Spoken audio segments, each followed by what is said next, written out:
Livro do profeta Isaías, capítulo é o capítulo de número 53.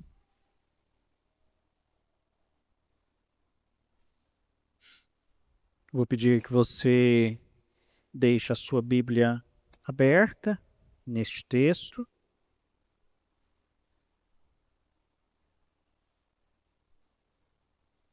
Livro do profeta Isaías, capítulo de número 53. Eu peço que você acompanhe comigo a leitura da Santa Palavra do Senhor. Quem creu em nossa pregação? E a quem foi revelado o braço do Senhor? Porque foi subindo como renovo perante ele, e como raiz de uma terra seca, não tinha aparência nem formosura. Olhámo-lo, mas nenhuma beleza havia que nos agradasse. Era o desprezado e o mais rejeitado entre os homens, homem de dores e que sabe o que é padecer, e como um de quem os homens escondem o rosto, era desprezado e dele não fizemos caso. Certamente, ele tomou sobre si as nossas enfermidades e as nossas dores levou sobre si, e nós o reputávamos por aflito, ferido de Deus e oprimido. Mas ele foi traspassado pelas nossas transgressões, moído pelas nossas iniquidades. O castigo que nos traz a paz estava sobre ele, e pelas suas pisaduras fomos sarados. Todos nós andávamos desgarrados como ovelhas. Cada um se desviava pelo caminho, mas o Senhor fez cair sobre ele a iniquidade de todos nós. Ele foi oprimido e humilhado, mas não abriu a boca. Como cordeiro foi levado ao matadouro e como ovelha muda perante os seus tosqueadores, ele não abriu a boca. Por juízo o opressor foi arrebatado, e da sua linhagem, quem dela cogitou? Porquanto foi cortado da terra dos viventes, por causa da transgressão do meu povo foi ele ferido. Designaram-lhe a sepultura com os perversos, mas com o rico esteve na sua morte, posto que nunca fez injustiça, nem dolo algum se achou em sua boca. Todavia, ao Senhor agradou moê-lo, fazendo-o enfermar. Quando der ele a sua alma como oferta pelo pecado, verá a sua posteridade e prolongará os seus dias, e a vontade do Senhor prosperará nas suas mãos. Ele verá o fruto do penoso trabalho de sua alma e ficará satisfeito. O meu servo, o justo, com o seu conhecimento, justificará muitos, porque as iniquidades deles levará sobre si. Por isso eu lhe darei muitos como a sua parte, e com os poderosos repartirá ele o despojo, porquanto derramou a sua alma na morte. Foi contado com os transgressores. Contudo, levou sobre si o pecado de muitos, e pelos transgressores intercedeu. Senhor, nós estamos diante da tua palavra, que é viva e eficaz. Te pedimos que nesta noite o Senhor fale aos nossos corações mais uma vez por intermédio dela. Que sejamos edificados, trabalhados, na medida da proporção daquilo que o Senhor mesmo tem preparado para nós. É o que nós te pedimos no nome e no merecimento de Jesus, nosso eterno Senhor e Salvador. Amém e amém. Queridos, nós chegamos hoje então ao final da nossa série de exposições denominada Anatomia da Dor. Exposições nas quais nós temos vasculhado então a Escritura, buscando encontrar nelas princípios que nos auxiliem a viver essa vida debaixo do sol, enfrentando as dores, as misérias, as agruras dessa existência em pecado, ancorados então na graça de Deus. Nessa última exposição, nós olhamos novamente para o Antigo Testamento, para o texto escrito pelo profeta Isaías, no qual, cerca de 700 anos antes do nascimento de Jesus, o profeta Isaías prediz justamente o sofrimento vicário do Cristo, o servo sofredor. Este texto constitui juntamente com outros 4 dentro do livro de Isaías, salmos que celebram, que declaram o sofrimento de Jesus. Nós olharemos para Cristo, olharemos para o sofrimento que Jesus enfrentou, porque não há como pensar em uma análise profunda, em uma análise verdadeira e abrangente das dores da humanidade, sem que olhemos para Jesus. Visto que pelo seu muito sofrer, como nos diz o texto, ele foi considerado um homem de dores e alguém que sabe o que é verdadeiramente padecer. Aqui, nós vemos então o profeta Isaías predizendo as misérias, as dores, os sofrimentos que o Redentor suportou em seu próprio corpo. Dores e misérias que ele tomou sobre si em uma decisão voluntária para sofrer por aqueles a quem ele, tendo amado, ele amou até ao fim, até as últimas consequências, assumindo não apenas o papel de um sacerdote, nos representando diante de Deus, mas fazendo de si mesmo o próprio cordeiro, o sacrifício imolado e entregue pelo meu pecado e pelo seu pecado, para que por meio do seu sofrimento, da sua justiça, da sua morte e da sua ressurreição, nós tivéssemos então paz com Deus, justificados pela eternidade diante do Senhor. Considerando então este texto que nós lemos, nessa noite nós pensaremos sobre o tema a anatomia da dor. E nós caminharemos aqui no texto de Isaías, abordando 3 ênfases que estabelecem então as perspectivas, os tipos de dores, de misérias, de sofrimentos que o Senhor Jesus Cristo enfrentou. E finalmente, chegando aos versículos 10, 11 e 12, nós entenderemos o motivo e o resultado deste sofrimento. Quando nós olhamos para este texto, a primeira perspectiva pela qual nós conseguimos abordar o sofrimento de Cristo se estabelece entre os versículos 1 e 4, quando nós concluímos então que Cristo sofreu as dores da rejeição e da humilhação pública. Todos nós, em alguma medida, temos medo da rejeição. Todos nós, em alguma medida, temos medo da humilhação. Pensar na humilhação e na rejeição tem o poder de causar em algumas pessoas sensações muito negativas, muito próximas da ansiedade, da tristeza. O fato é que, veremos no texto, Cristo enfrentou essas coisas, não de maneira particular, mas de maneira generalizada. Quando nós olhamos para os versículos iniciais aqui, nós vemos que Isaías apresenta o quadro do sofrimento, da dor de Jesus Cristo, de maneira muito clara e muito profunda.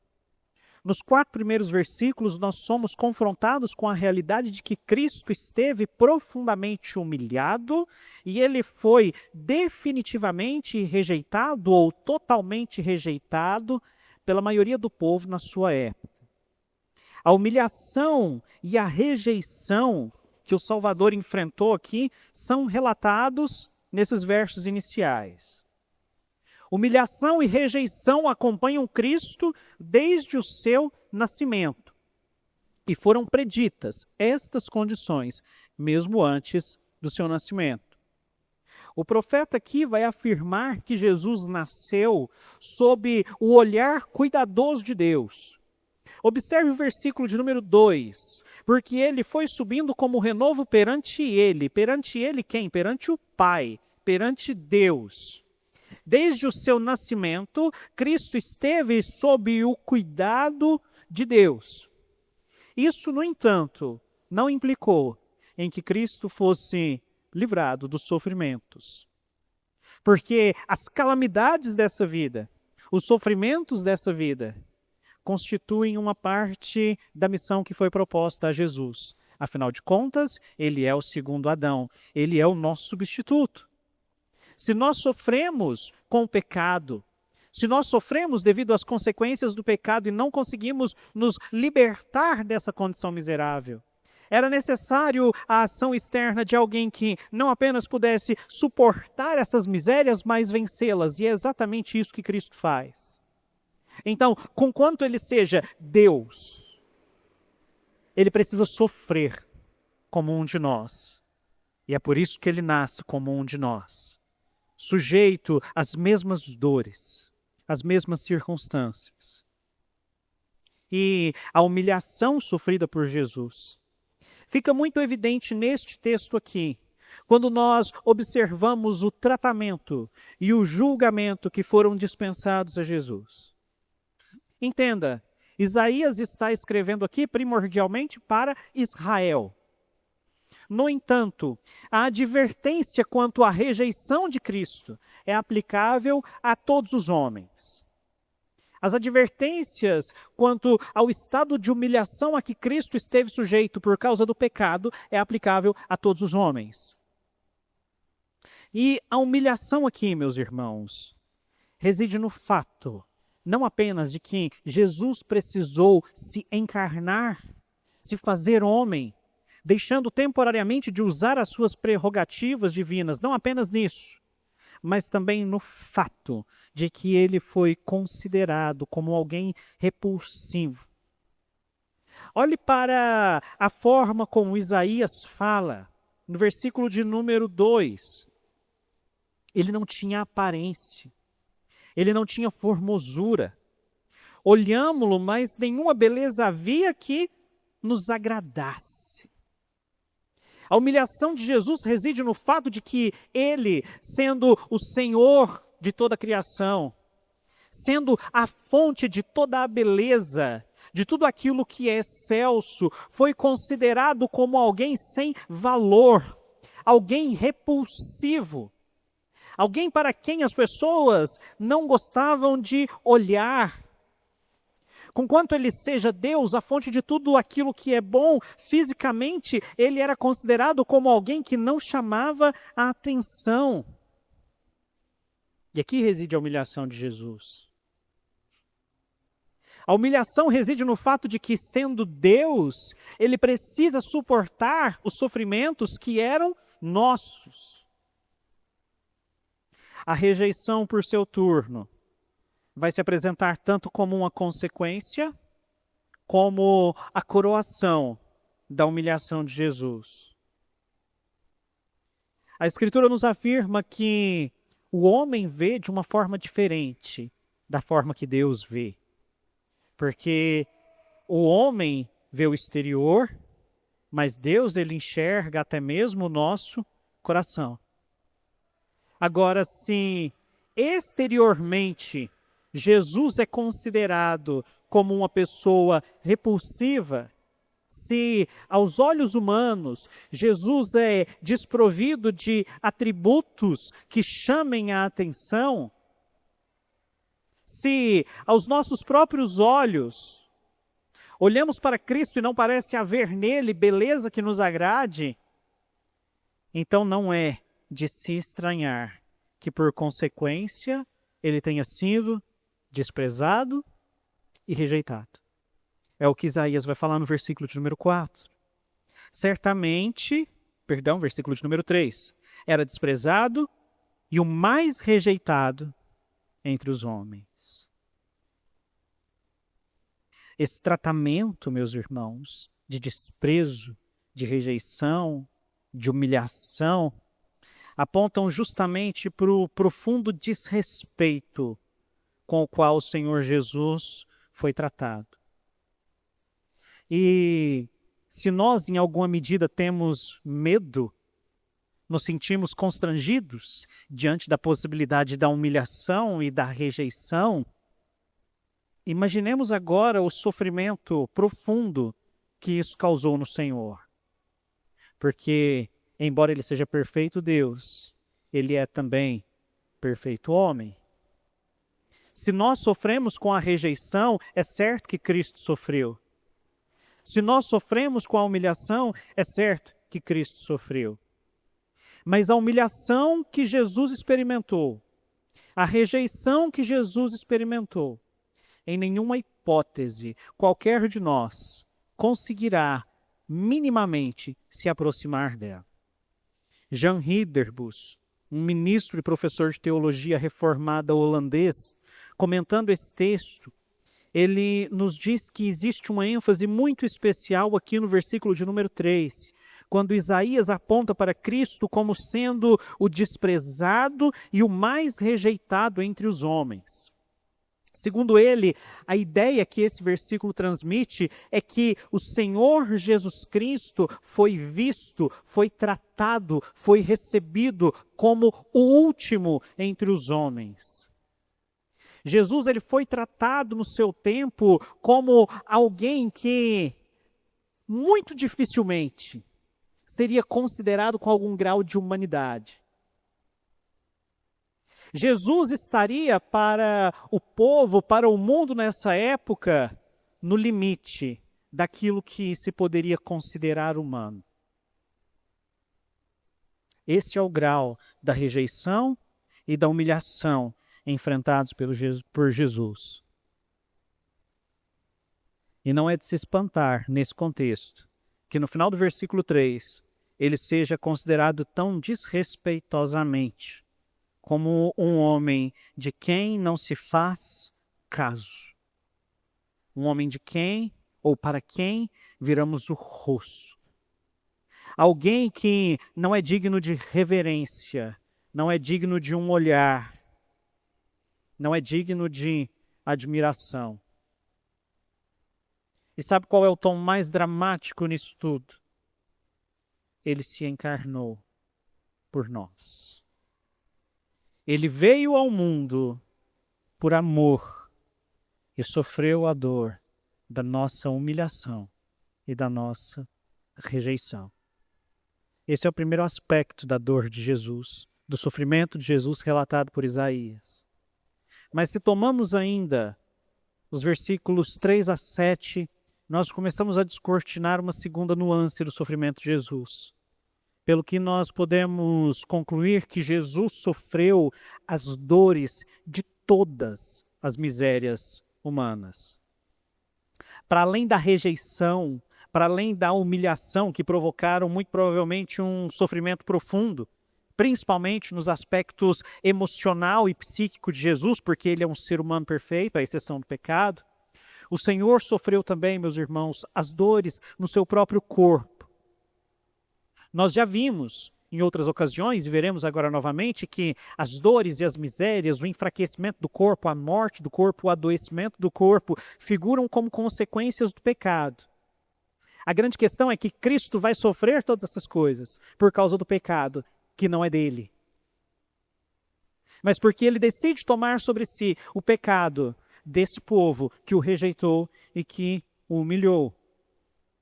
E essa questão das dores e dos sofrimentos físicos enfrentados por Jesus começa a ser delineada ainda no versículo 3, entremeada a ideia da rejeição e da humilhação que Jesus enfrenta.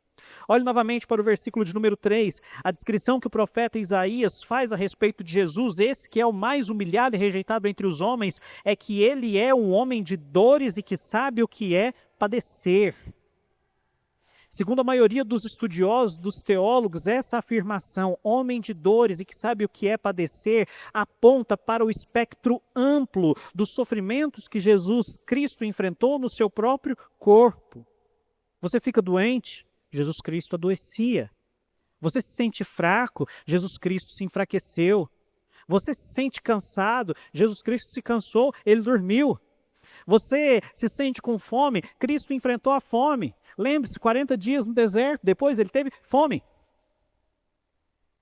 Você já teve que enfrentar com algum grau de angústia o futuro? Jesus Cristo também teve no jardim do Getsêmani. Ele transpira sangue contemplando então o sofrimento da cruz. O que o profeta Isaías fala quando ele admite que Jesus é um homem de dores é que Cristo sofreu todas as misérias às quais a humanidade está exposta. E não apenas isso. Cristo sofreu essas misérias e as consequências advindas dela. Veja, quando nós ficamos doentes e tomamos um medicamento para curar aquela doença, os efeitos não somem de imediato, né? A gente está ali gripado, aí a gente toma o remédio, aí uns 3, 4 dias a gente começa a melhorar, a gente volta para o trabalho. Mas parece que fica um ranço daquilo ali, que vai demorando, vai saindo, mas vai saindo muito lentamente. Jesus Cristo muito provavelmente enfrentou essas coisas, porque ele é um homem como todos nós. Esse sofrimento específico do corpo, essas misérias que Jesus teve de enfrentar como um homem, são descritas de maneira pormenorizada aqui entre os versículos 4 e 10. E ele começa justamente com as dores físicas e culmina com a morte. Agora, é claro, a morte de Jesus, ela é uma morte diferente da nossa, no sentido de que a maioria de nós morre em um processo gradativo, um processo de enfraquecimento no qual nós vamos morrendo um pouco a cada dia. Nós vimos na semana passada que temos aqui um dilema na vida. Tanto quanto a nossa vida ela é prolongada, ela também se enfraquece. Isso aconteceu com Jesus até determinado ponto.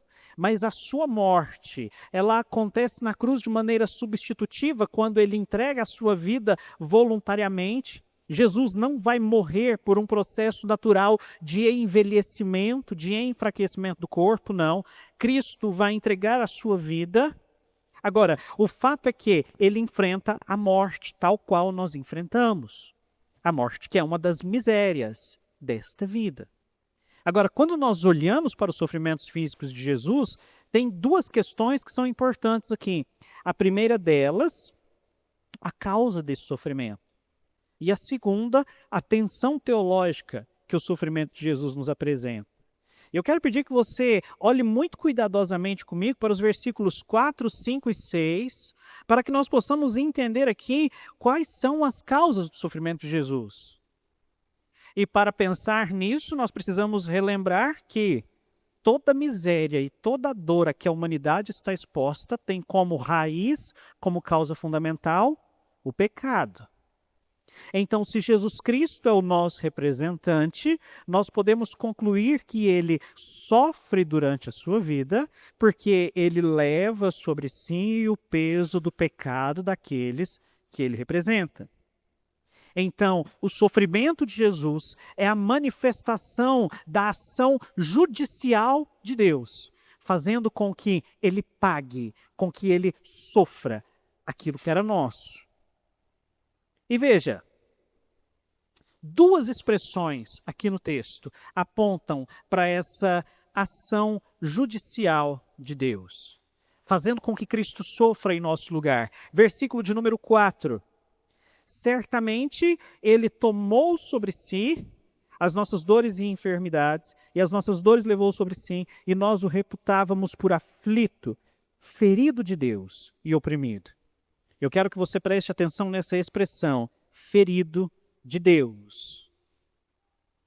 O que Isaías está falando é que as feridas, as dores, os sofrimentos de Cristo foram infligidos pelo próprio Deus, fazendo com que ele pagasse aquilo que nós deveríamos pagar, mas que não conseguimos. A causa do sofrimento de Cristo é a ação judicial de Deus, imputando sobre ele o peso do seu pecado, do meu pecado. Isso fica claro também quando nós olhamos para o versículo de número 6. Todos nós andávamos desgarrados como ovelhas, cada um se desviava pelo caminho, mas o Senhor fez cair sobre ele a iniquidade de todos nós. Ambas afirmações deixam claro que foi o próprio Deus que fez com que Cristo sofresse essas dores, essas misérias. Jesus sofreu todas essas coisas, se submetendo à pena de morte estabelecida contra o pecado, lá em Gênesis 2,17. Tudo começa lá, porque no dia em que comeres deste fruto, certamente morrerás. Um pecado, uma sentença, uma pena, e Jesus sofrendo a sentença e vendo no seu próprio corpo a execução da pena. Ou seja, ainda que não tivesse pecado, Jesus se submeteu à morte, à maldição da lei, por causa do seu pecado. Jesus não morreu na cruz, meu irmão e minha irmã, porque você é bom. Jesus não morreu na cruz porque você é muito piedoso. Jesus não morreu na cruz por você porque você de alguma forma merece isso, não. Jesus morreu na cruz porque o peso do seu pecado é uma afronta grave demais contra a santidade de Deus e requer a morte. Cristo morreu na cruz porque você era culpado de morte. E nem no melhor dos seus dias você conseguiria oferecer com toda a sua vida algo a Deus que reparasse o ultraje do pecado à santidade do Senhor. Todos nós merecíamos apenas a morte, todos os sofrimentos que experimentamos nessa vida e muito mais. Mas por causa do seu amor, Jesus sofreu no meu lugar e no seu lugar, para que nós não tivéssemos que sofrer. E quando nós olhamos para este texto ainda, para esses versículos, nós percebemos a tensão teológica que isso estabelece, justamente nesse sentido de que Jesus sofre aquilo que era nosso. E essa tensão fica estabelecida claramente entre os versículos 4 e 6, quando nós observamos o contraste entre duas palavras, a palavra ele e a palavra nossas. Veja no versículo de número 4. De quem são as enfermidades? Nossas. No versículo 5. De quem são as transgressões que faz com que ele seja traspassado? Nossas. De quem são as iniquidades que fazem com que ele seja morto? Nossas. Quem merecia o castigo que agora está sobre ele? Nós. Quais foram as pessoas que foram saradas pelo seu sacrifício? Nós. No versículo de número 6, quem andava desgarrado? Nós. Mais uma vez no versículo 6, de quem são as iniquidades que são lançadas sobre ele? Nossas. Então, se todos esses sofrimentos têm como causa o pecado, então Cristo os leva, ainda que eles sejam nossos. E esses mesmos versículos mostram esse fato. As nossas dores e as nossas enfermidades, no versículo 4, ele quem? Jesus, levou sobre si. No verso 5, pelas nossas transgressões, ele foi traspassado. Pelas nossas iniquidades, ele foi moído. O castigo que nos traz a paz estava sobre ele. As pisaduras, as feridas que nos saram estavam no seu corpo. Todos nós andávamos desgarrados, no verso 6, e o Senhor fez com que as nossas iniquidades caíssem sobre ele. Então, ainda que ele não merecesse, ele sofreu todas essas coisas. Agora, existe uma nuance diferente no sofrimento de Cristo em relação à nossa. Nós sofremos porque nós merecemos. Nós não temos escolha. O sofrimento é aquilo que cabe ao homem por causa da transgressão, por causa do pecado. Cristo não precisava sofrer, mas ele escolheu sofrer em obediência ao Pai e por amor a nós. Ele não foi obrigado, mas ele escolheu levar sobre si todas essas coisas. Ele sofreu aquilo que você sofre e muito mais, para que por meio da fé nele, você possa se ver livre dessas misérias pela eternidade. Para que pela fé nele, no sofrimento dele, no sacrifício dele, na entrega dele, todos aqueles que creem tenham vida eterna. Então, Cristo sofreu todas as misérias da humanidade. Agora, de maneira específica, em terceiro e último lugar, quando olhamos para os versículos 8 e 9, nós percebemos que Cristo sofreu a dor e a miséria da morte. E nós poderíamos pensar na morte juntamente com as demais misérias, mas a morte de Jesus tem uma ênfase especial. O sofrimento de Cristo, meus irmãos, era parte constante do seu ministério. E esse sofrimento escalou até as últimas consequências e foi coroado com o quê? Com a sua morte. Padecer a morte era algo fundamental, porque Cristo está nos representando. E o salário do pecado é a morte. Então, se de alguma maneira ele vai nos substituir diante de Deus e nos resgatar, é necessário que ele morra a morte que é nossa. E aí, nesse sentido, antes de entrar no texto, eu quero recorrer aqui ao pensamento de um dos teólogos mais reconhecidos e citados dos últimos séculos, o neerlandês Louis Berkhoff. Ele diz o seguinte: desde que o homem pecou, era necessário que a penalidade, ou seja, a maldição proferida contra o pecado, fosse suportada pelo homem. Além disso, o pagamento da penalidade envolvia o sofrimento de corpo e alma, tal como somente um homem é capaz de sofrer. Era necessário que Cristo assumisse uma natureza humana, não apenas com as suas propriedades essenciais, mas também com todas as suas enfermidades, as enfermidades às quais está sujeita após a queda. E assim descesse às profundezas da degradação a qual o homem havia caído, o que contempla claramente não apenas a possibilidade de morrer, mas a própria morte em si. Não bastava que Cristo apenas pudesse morrer, era necessário que ele morresse. E nós vemos isso no texto. Deus anunciando que Cristo haveria de sofrer a morte por um motivo. Ela é a pena final, a pena capital contra o pecado. E ainda que por si só Jesus não tivesse pecado, Deus o fez pecado em nosso lugar. Agora, quando nós olhamos para a primeira parte do texto de Isaías, a interpretação é relativamente fácil. Agora, quando nós chegamos no versículo de número 8, nós começamos a esbarrar em algumas questões que tornam a interpretação do texto um pouco mais difícil. E eu quero chamar a sua atenção para esses versículos. Leia-os novamente comigo. 8, 9 e 10. Por juízo o opressor foi arrebatado, e da sua linhagem quem dela cogitou? Porquanto foi cortado da terra dos viventes, por causa da transgressão do meu povo foi ele ferido. Designaram-lhe a sepultura com os perversos, mas com o rico esteve na morte, posto que nunca fez injustiça, nem dolo algum se achou em sua boca. Todavia, ao Senhor agradou moê-lo, fazendo-o enfermar.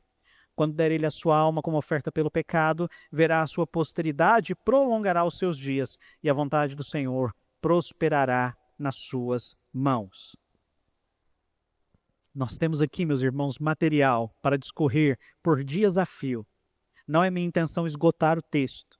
Não é minha intenção tratar todas as questões que estão expostas aqui. Eu quero chamar a sua atenção neste momento, nessa oportunidade, para o fato de que o texto aponta claramente para a realidade de que Jesus Cristo morreu.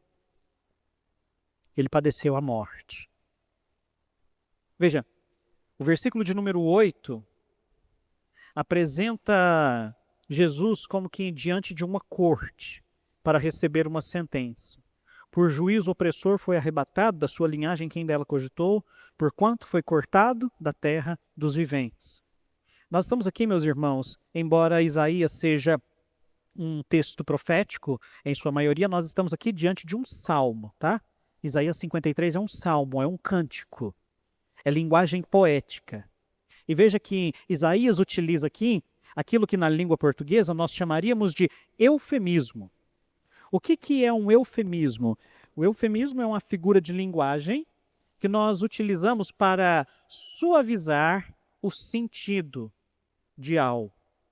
O que Isaías está dizendo ao afirmar que Jesus foi cortado da terra dos viventes? Está dizendo que ele morreu, que ele já não é mais contado entre aqueles que vivem. A ideia geral do versículo é: Jesus Cristo está em um tribunal e ele está recebendo uma sentença. E que sentença é esta? A morte. Quando nós vamos para o versículo de número 9, nós vemos mais uma vez a indicação de que ele teria de padecer a morte. Veja, designaram-lhe o quê? A sepultura com os perversos. E então, de maneira clara, a morte é citada. na segunda parte do versículo, mas com o rico ele esteve na sua morte. E aqui nós estamos diante da interpretação de um versículo que é muito difícil. O que Isaías quer dizer ao falar que para Jesus foi designado uma sepultura com os perversos, mas que ele esteve com o rico na sua morte?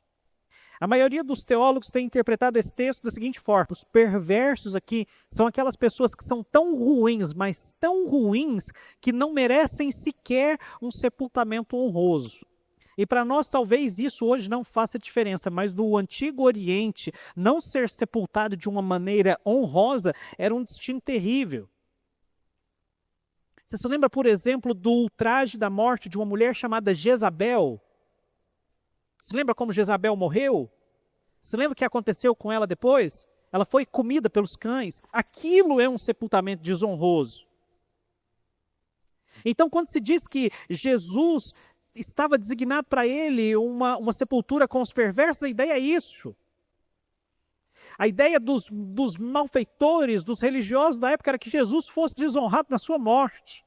No entanto, por causa da providência divina,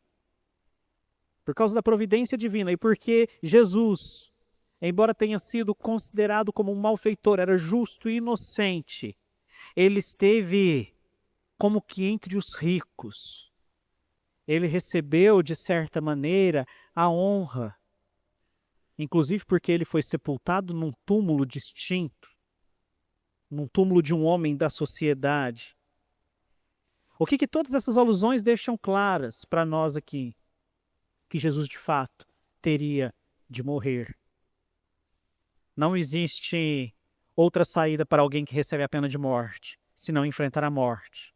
Não existe um destino final, a não ser a sepultura, para aquele a quem é designado a sepultura. Não existem eufemismos que possam suavizar a realidade de que alguém que foi cortado da terra dos viventes deixou de viver. Jesus morreu. Jesus enfrentou aquela que é a miséria final dos que vivem, a morte. Não porque ele merecesse esse sofrimento, mas porque ele nos amou e se entregou por nós.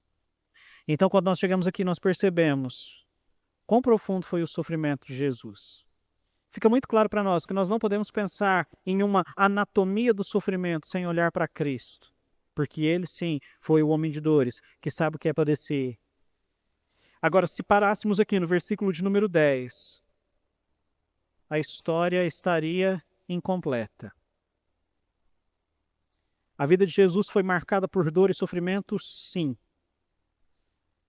Mas existe redenção, existe salvação, existe glória, existe graça de Deus, mesmo em meio ao sofrimento. E agora resta responder uma pergunta que nos direciona tanto para a conclusão quanto para as aplicações dessa mensagem às nossas vidas, nos levando a pensar como enfrentar as dores e as misérias ancoradas na graça de Deus. E a questão aqui eu me refiro é: por que Jesus se submeteu? E qual a finalidade das profundas misérias e dores que Cristo sofreu? E a resposta para isso está entre os versículos 10 e 12. Ao Senhor agradou moê-lo, fazendo-o enfermar. Quando der ele a sua alma como oferta pelo pecado, verá a sua posteridade e prolongará os seus dias, e a vontade do Senhor prosperará nas suas mãos. Ele verá o fruto do penoso trabalho de sua alma e ficará satisfeito. O meu servo, o justo, com o seu conhecimento justificará muitos, porque as iniquidades deles levará sobre si. Por isso eu lhes darei muito como a sua parte, e com os poderosos repartirá ele o despojo. Porquanto derramou a sua alma na morte, foi contado com os transgressores. Contudo levou sobre si o pecado de muitos, e pelos transgressores ele intercedeu. Nós estamos diante de algumas afirmações difíceis aqui. A primeira delas no versículo 10. Todavia ao Senhor agradou moê-lo, fazendo-o enfermar. E aqui nós precisamos cuidado. Isaías não está dizendo que Deus se alegrou com o sofrimento de Jesus, não é isso. A ideia aqui é que Deus se alegrou com o resultado do sofrimento de Jesus. Sofrimento que foi coroado com o ato de dar a sua alma como oferta pelo pecado. Que resultado foi esse? Os versículos 11 e 12 deixam claros. A nossa justificação, a nossa vida, a nossa salvação. Ao contemplar o sofrimento de Cristo, ao fazer com que Cristo sofresse em nosso lugar, Deus se alegrou, não porque Cristo tenha sofrido, mas porque o seu sofrimento resultou em paz para nós, em vida para nós, ao sofrer as misérias do pecado, das dores, das aflições, das angústias, da morte. Cristo sofreu tudo em nosso lugar, para que por meio da sua justiça, para que por meio da sua morte e da sua ressurreição, para que por meio da sua obediência pela fé nele, nós não precisemos sofrer essas misérias pela eternidade. Então a suma desses versículos finais do texto aponta para o texto, para o fato de que Jesus se submeteu às dores, ele sofreu as misérias mais profundas da humanidade, incluindo a morte, nos representando perfeitamente diante de Deus, garantindo a nossa justificação, garantindo a nossa salvação. Ele sofreu e morreu em nosso lugar, para que nele nós tenhamos vida e paz. Ele sofreu e morreu em nosso lugar, para que nele nós tenhamos vida e paz.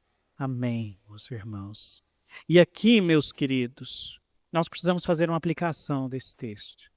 E talvez você pense, pastor, tudo bem, a Escritura foi exposta, mas como isso nos ajuda a viver as dores? Porque amanhã nós temos que levantar, amanhã nós vamos para o trabalho.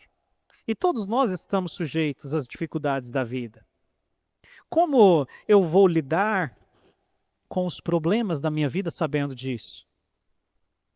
Qual é a eficácia de saber estas coisas se amanhã, quando eu me levantar para ir trabalhar, alguém bater no meu carro? Qual é a eficácia de saber disso diante da notícia que eu perdi meu emprego? Qual é a eficácia de saber disso diante do diagnóstico de uma doença difícil? E existe uma aplicação para tudo isso. Talvez ela não seja aquela que você gostaria. Talvez ela não resolva os seus problemas tão imediatamente quanto você gostaria. Mas existe uma aplicação. Eu quero fazer, na verdade, duas. Primeiro, os sofrimentos da vida são muitos. Todos nós sofremos. Não existe como escapar dessa realidade. Todos nós sofremos, em maior ou menor medida. E eu não sei o que você está sofrendo. Eu sei que é muito provável que em alguma área da sua vida, ou em alguma medida, você enfrente um problema, uma situação difícil. O fato é que, às vezes, as dores, os sofrimentos, as circunstâncias, elas parecem pesadas demais.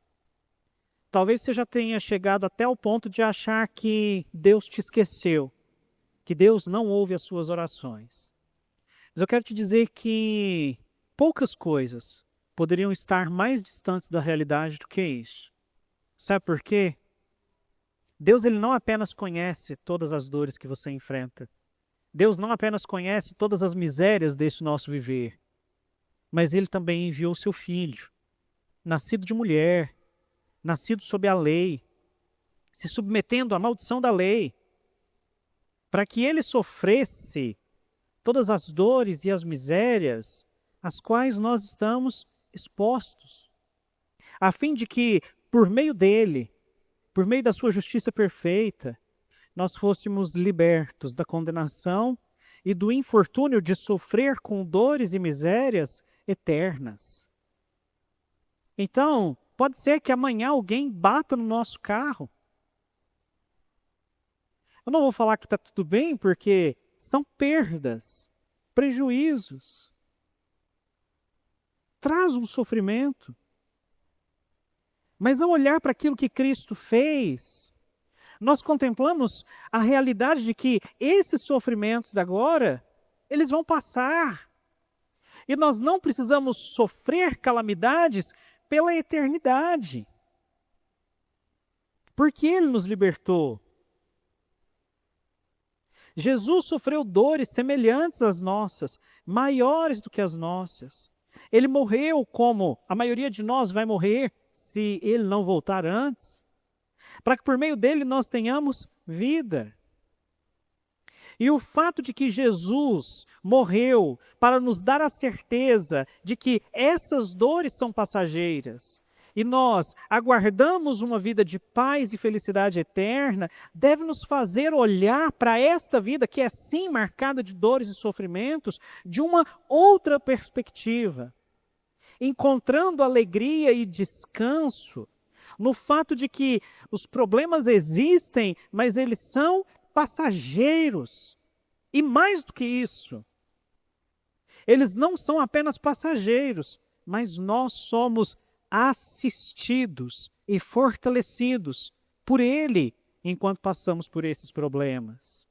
O Cristo que sofreu tudo aquilo que nós podemos sofrer, Ele nos sustenta.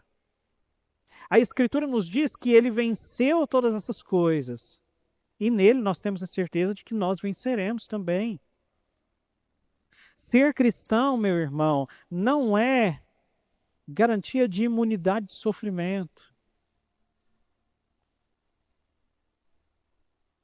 Mas é a garantia de que em meio ao sofrimento nós encontramos paz, porque não estamos sozinhos. Porque Cristo sofreu aquilo que nós sofremos, porque Ele entende as nossas dores, Ele entende as nossas misérias e Ele nos sustenta. É assim que nós lidamos com os problemas da vida ancorados na graça. Não olhamos para Cristo como alguém que magicamente soluciona os nossos problemas, mas como alguém que está conosco em meio aos problemas e às adversidades. E se Cristo está no barco, meus irmãos, tudo vai bem. Tudo vai bem. A segunda aplicação que eu quero fazer para a sua vida. Não sei se acontece com você, mas às vezes acontece comigo. Parece que os problemas e as adversidades, eles nunca podem vir sozinhos, né? É sempre de conjunto. É sempre 2 ou 3 ou mais. Nunca é uma coisa só. Pelo contrário, às vezes parece que se juntam tudo numa coisa só. É o carro que estraga, é o filho que adoece, é o emprego que não vai bem. E aí essas coisas afetam a estabilidade do casamento, afetam a relação com os filhos, afetam a produtividade, aí a gente já não consegue dormir, os cabelos ficam brancos, aqueles que não resistem caem, nós engordamos ou emagrecemos. E parece que está tudo embaralhado. O mundo parece cair ao nosso redor.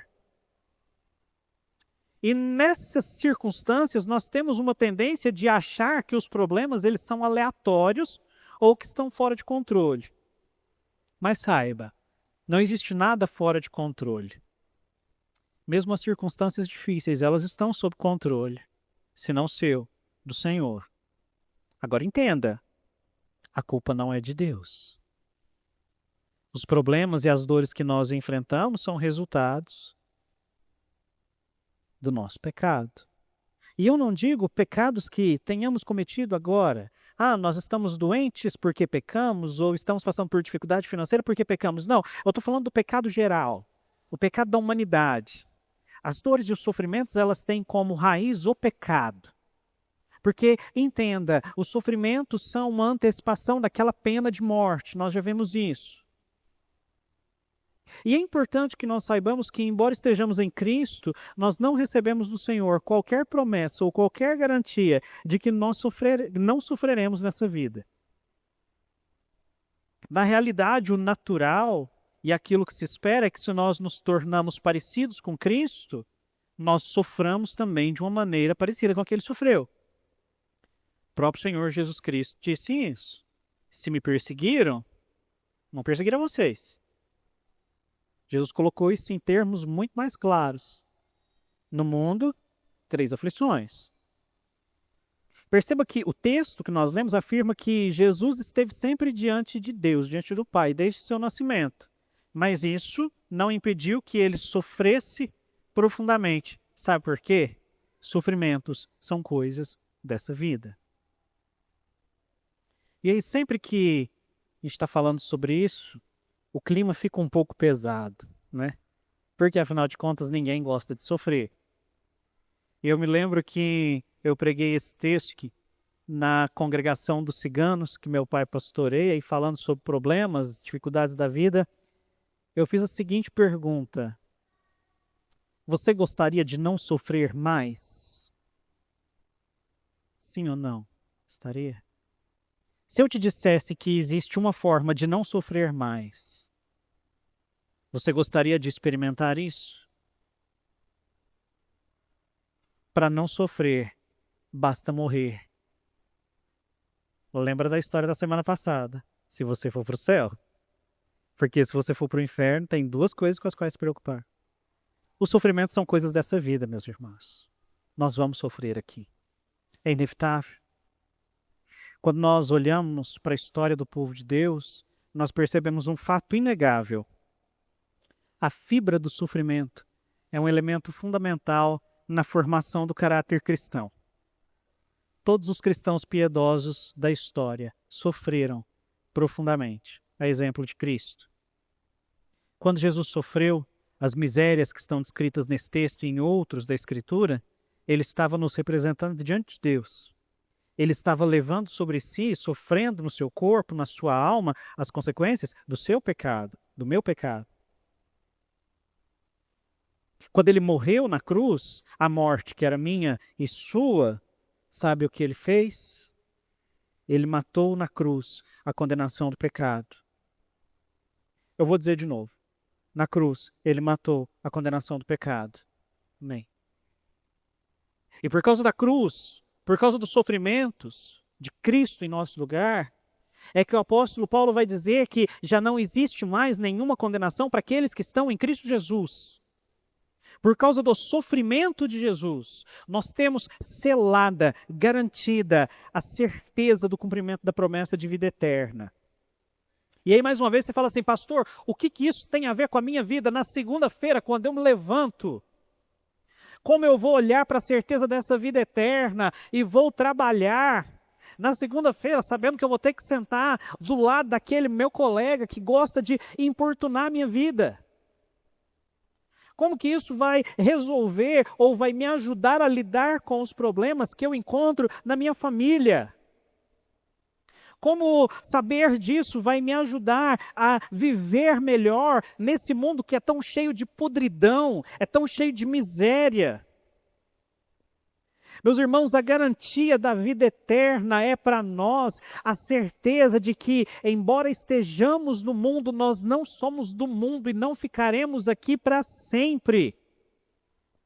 E isso, meus irmãos, saber disso, nos dá a condição de enfrentar as dores, de enfrentar os sofrimentos com esperança, com bom ânimo, sabendo que tudo que existe de ruim, todas as dores, todas as misérias, todas as tristezas, cada ansiedade, cada momento que nós ficamos depressivos, tudo isso é somente por enquanto, é somente por um breve período de tempo. Sabe por quê? Porque todas essas coisas terão fim. Nós precisaremos sofrê-las por pouco tempo. E em pouco tempo nós não vamos mais sofrer. Quando estivermos com Cristo na eternidade, as dores, os sofrimentos, as misérias, as angústias, as dores, as tristezas, todas elas serão substituídas por vida perfeita, alegria e paz.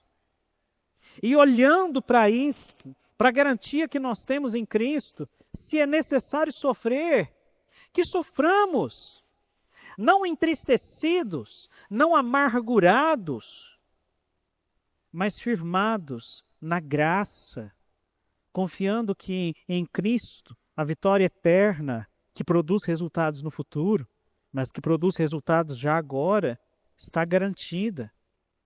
A vitória está garantida. A dor existe, ninguém está negando isso, mas ela é por enquanto. A tristeza existe, mas ela é por enquanto. Tudo é passageiro. Mas a vitória sobre o pecado e a morte e a bem-aventurança na presença de Deus são eternas e elas nunca terão fim. Que o Senhor nos abençoe e aplique a sua palavra aos nossos corações. De pé, oremos encerrando assim o nosso culto. Eterno Deus e Pai, nós agradecemos, porque em Cristo nós temos a garantia de uma vida eterna, plena de paz e felicidade diante do Senhor. Que olhando, Pai, com expectativa para o futuro e com a certeza de que em Cristo nós somos mais do que vencedores, nós possamos viver, sim, essa vida debaixo do sol, passando pelas tristezas, pelas angústias que nos estão propostas, mas ancorados na sua graça, na certeza do seu cuidado, do seu amor manifesto por nossas vidas.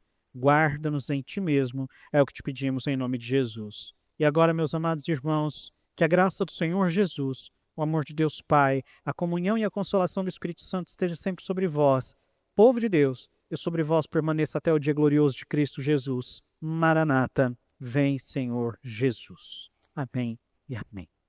Os irmãos podem se assentar.